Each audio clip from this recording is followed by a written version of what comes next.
How should I... How best to handle my leaf display across? It's not a competition? No, but, okay. but all design is, really, isn't it? I mean, is there a less is more element to my leaf? Yeah, I think so. I mean, for me, I'd be sort of lining them up in a row. Oh. Yeah.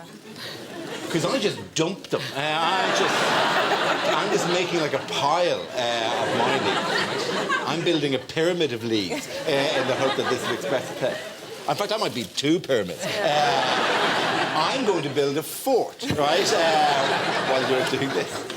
There's genuinely bugs on this, by the way, which because this is sort of like, what is it, April? Somebody actually picked these last week and let them die. Then we could make the point. Definitely making more of a job for myself than yours. Oh, completely, yeah. See? Look, I've seen tramps doing this in the past. And then run out of tenants. I've actually lost my pen. Since a bit of bother. How did you... It does add a certain... You musty, rotten smell to the plate. Is this, common? Would you be... I've seen it in B&Q, but that's when they're trying to sell leaf blowers.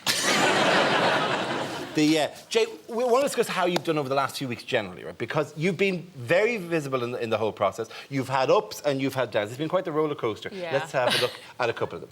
If I want to sell something to someone, I kind of want to sell a brand to them. How much is this going to cost us? It's about the margin. We need to work out what we're going to charge people. 40 bibs, 0.10. You took charge. It was just needed to be done.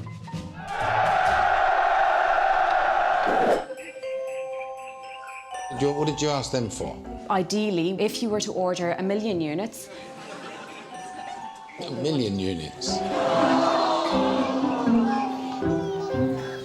I can't fault you for dreaming, right? But the very first task, on the margin front, right? As I kept going, the margin here, right? On the margin front, right? It was... you're the only one who was doing that. Yeah. When they were running around making cartoon pictures of penguins. You're the only one who had a notepad who was scribbling down the stuff. Yeah, it was quite scary, because I suppose there was no production plan either. There was no plan as to what we were actually going to buy, how long it was going to take to actually produce that product, and, because there was no point in buying 1,000 T-shirts and then not having the time to produce them. So I was working all of that out and working out what we could actually make on the product. So... yeah, it needed to be done. It wasn't being done, so I just tried to do it. Yes, yeah. I mean, you're impressed with that. She did very well, actually. She grasped the nettle, as it were, and knocked it into shape, if I can mix all those metaphors together. Yes. No, she did very well, yeah.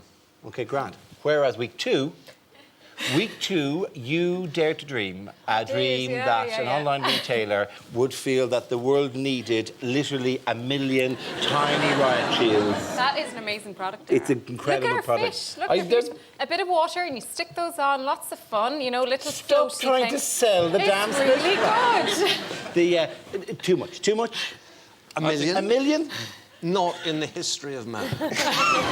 Ever. 1 million. I mean, you got look, the way I saw it was I wasn't insulting them. I suppose I was flattering them in the sense that I was offering them that I thought that they could take that many units. Maybe it was a little bit ambitious, but it's done now. Yeah, it is. I mean, you've got to admire that for the chutzpah of that. Yeah, I do. I mean, I watched it and was like, oh no, why did you say that? But yeah, I mean, you've got balls. That's actually an insult. And look where it got. As a woman in business, to stand up and be able to say, sell 1 million, you believed enough in the product and you really tried to sell it, which is what I was saying before. You didn't believe in what you were selling with the vintage furniture, and there was a big difference there.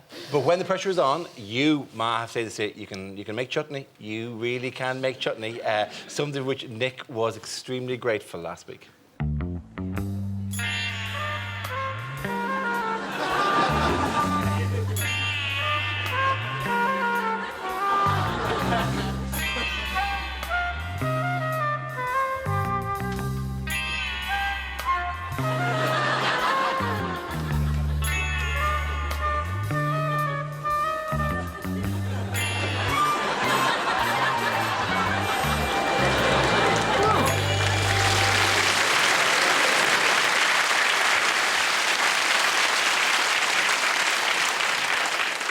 Did you enjoy the chutney, or was that just any food stall that you were attacking while you're hungry? No, it was good. It was good, eventually.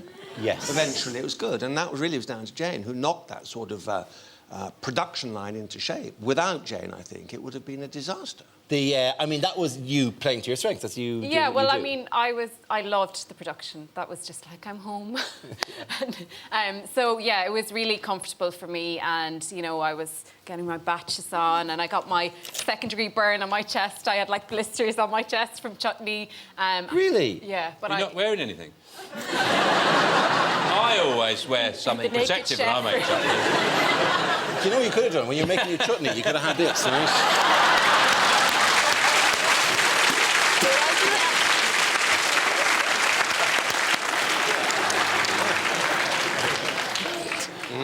It's actually a theme. All of your products all linking together. I know, I try hard to do that. The chutney shield. Sounds like a terrible euphemism, doesn't it? Chutney maker has spoken. Enough. OK, let's hear what Lord Sugar and your former colleagues and competitors have to say about you. Now, Jane, in this particular task, you would expect from a person who's got their own business, they would be actually in the forefront on selling. She hardly sold anything. Do you want to sit down in it? Where's that from a business person? Although she wasn't in a key selling position, she was on the streets pulling people in. I felt like on a few occasions she might have been able to get in that shop floor and make a few more sales if she wanted to. I wouldn't say she's been a standout player in this task. She has just coasted by. Jane clearly has got some ability, but she never showed it to me. And I wouldn't have been confident in going into business with her. And that's why I fired Jane. Disappointed you didn't get to show more of your skills to Lord Sugar? Yeah, but look, it was a great experience, but it's really about going forward, and hopefully I'll prove it to him in my sales of my product. And that's what it's all about. It's about, you know, you get kicked in the teeth and you get back up and you fight on and you just prove them wrong. OK, good for you, right? I Tough, know, though. yeah, well, it is, I suppose, but you can always go home to your 15,000 square foot factory and cry there. As opposed to some of the others. Kelly, you started in business, you know, and you've done all this climb up. I mean, how tough is that? I mean, I think it's kind of... I was 16 and a half when I started, and I was very young, and I think you're completely fearless at that age. I don't think it was hard because I believed in myself and I'm very tenacious. And I think when you are like that and you're an entrepreneur, whenever something goes wrong, you just stand up and start again. You don't think about the things that go wrong. But you have to believe in what you do. You have to. And that's why I sort of understand why you didn't sell the product. Let's take a look at the winning team and a difference of opinion between Adam and Tom. The one thing you can say about Adam is, if he has a principle, he sticks to it. In terms of strategy for buying, we've got £1,000, but I want quality over quantity. Tom's strategy is a bit wrong, really. We want to fill this shop and we don't want it looking empty. So, you know, let's buy as much stuff as we can. Just try and spend as little as possible. We need to throw a bit more money at this. I was cautious about what we should be going out and buying. I think we could have done with more stock. Just said that from day one. Well done, Phoenix. You spent £360 compared to their £660. So, Tom, looks like your stinginess paid off here. I was the key player in the win. I was the only one that grasped a full meaning of the task. Very, very good. Thank you, Richard. And, you know, I won this task with the team. He did. He was a top seller, to be fair. Were you impressed with Adam on this, Kelly? Yeah, no, I was. I thought he was fantastic. I mean, I think that whole team impressed me. But maybe I was looking at it from a, you know, an artistic side more than perhaps the business side, because I was getting very excited about some of the pieces that they were picking up and the way they laid out the shop. So that, I suppose, impressed me when I watched it. I mean, it was Tom's decision, the artistic decision, the choices they made. That was Tom's Absolutely. No, he decided on the strategy and nobody was going to rock him away from it. Adam or nobody else. And it proved to be a winner. I personally didn't think he had enough in there. And in a sense, I was right, because he had to go and get more stock in, right? Yeah. But basically, Adam would have screwed it up. Tom got it right. Sean, what do you think of that team? Well, I thought I was quite impressed with that guy, Tom, because he's the only person I've ever seen on this show never to raise his voice. He never raised his voice once in the entire task. He just kept chatting away and doing his things. There was never a point where he went, just go and get the things. There's always a bit in every task where someone just goes, oh, for God's sake, did it. And he's just like, let's just go and give me, put that over there, please.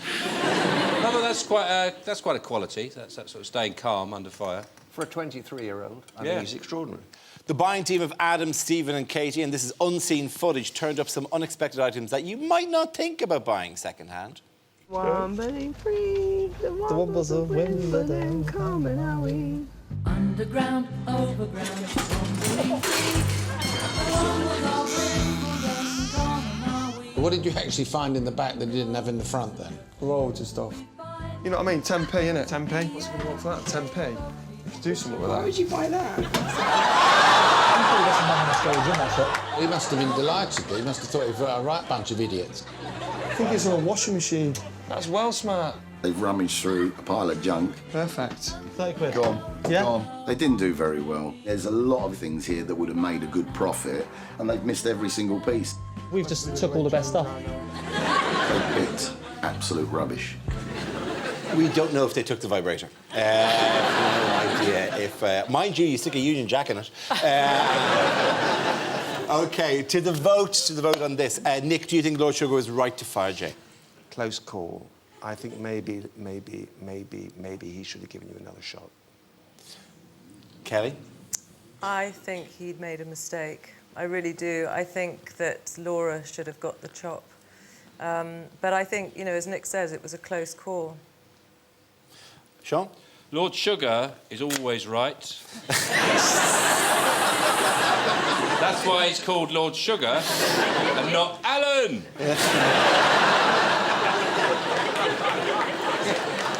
All I'm saying.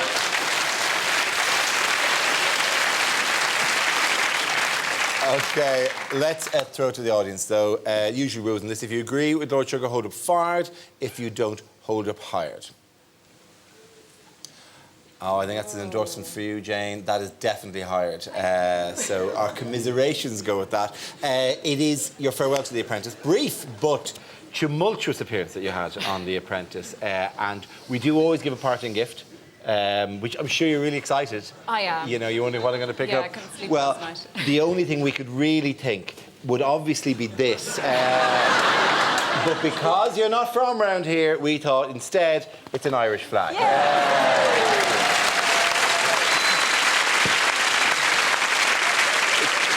It's absolutely fine. It really is. Honestly, no. Please, no, take it. Don't put anything of any weight onto it. Don't lean against it. Don't expect it to take any burdens. It's 4 exciting weeks we have with you, Jane. Here are your highlights. I mean business. I always want to win. I just have a drive within me that wants to succeed. I really, really love working. They're like splashing away. Splish splash. Thank you so much. I can say personally, I handmade the batches. I'm not afraid to get my hands dirty. She's never stressed, she's always dead happy. She's just such a kind-hearted girl. Do you like it? Do you like the animals? Love your sense of humour. Oh my God. If you don't ask, you won't get. Ladies and gentlemen, Jane McAvoy.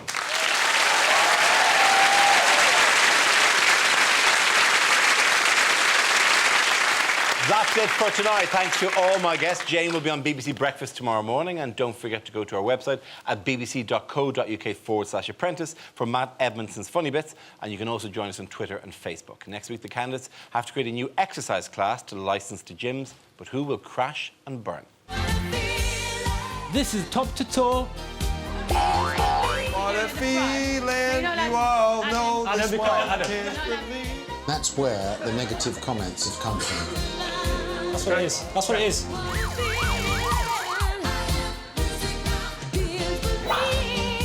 Oh, sorry, got that wrong. This is about to sweep the nation. See you at the same time next Wednesday. Good night.